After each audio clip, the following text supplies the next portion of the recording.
Okey, jadi, komponen seterusnya yang kita nak tengok adalah set active on click. Okey, jadi saya tambah set active on click ni pada sphere. Kita ada 2 sphere, jadi saya pilih salah satulah. Jadi komponen, set active on click ni, dia ada beberapa setting. First, dia ada target, dia nak transform dekat sini. Kemudian toggle on click, kemudian, target state, kemudian hide self. Jadi kalau kita, default, kita pakai default macam ni, kita boleh bila kita play, save, ni yang tengah, ini, uh, sphere yang tengah, ini dia. Dan kita test, yang tengah ni kalau saya klik, dia akan, hide self sebab ada setting hide self ni. Okay, jadi kita try toggle on click. Toggle on click.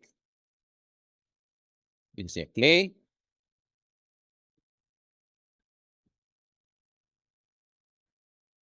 Right.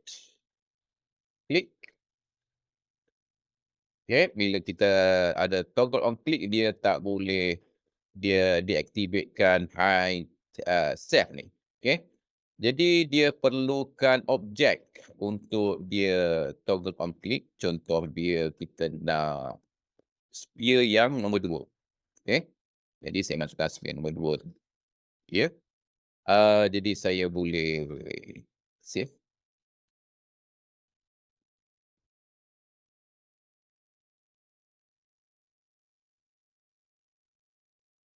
Okay. Dia update segi dia.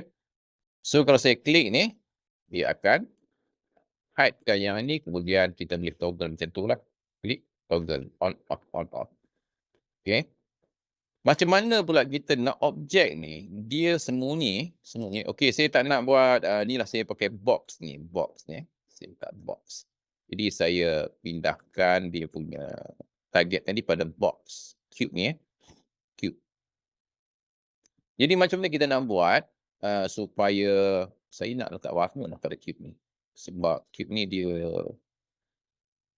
sorry. Kita tak boleh masuk situ sini Okay. Okay, jadi saya nak test cube ni. Saya pindahkan cube supaya kita nampak perbezaan. Okay, so cube ni, saya klik, dia hilang Klik, dia on. Macam mana kita nak dia sembunyi dulu, bila kita klik baru dia keluar. Okay. Dekat sini, apa perlu kita buat?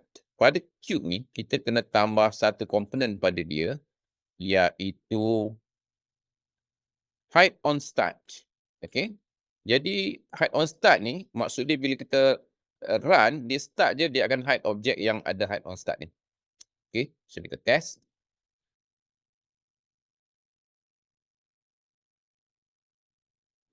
So, default cube ni tak ada. Sebab dia ada hide on start. So, bila saya klik ni, dia akan keluar. Okay. Disebabkan saya toggle, dia boleh sembunyikan. Dia boleh keluarkan. Okay. Kalau kita tak nak toggle, kita boleh tutup toggle ni lah. Toggle on click ni tak nak. Jadi kita boleh self hide tak nak. Target state kita biarkan. Kita boleh buat yang lebih basic. Iaitu cube ni sembunyi, kita klik, dia just buka macam tu saja. Okay. Klik, dia buka. Okay. So dia tak ada toggle Okay. Tak ada toggle. Okay. Alright, jadi itu saja untuk set active on click.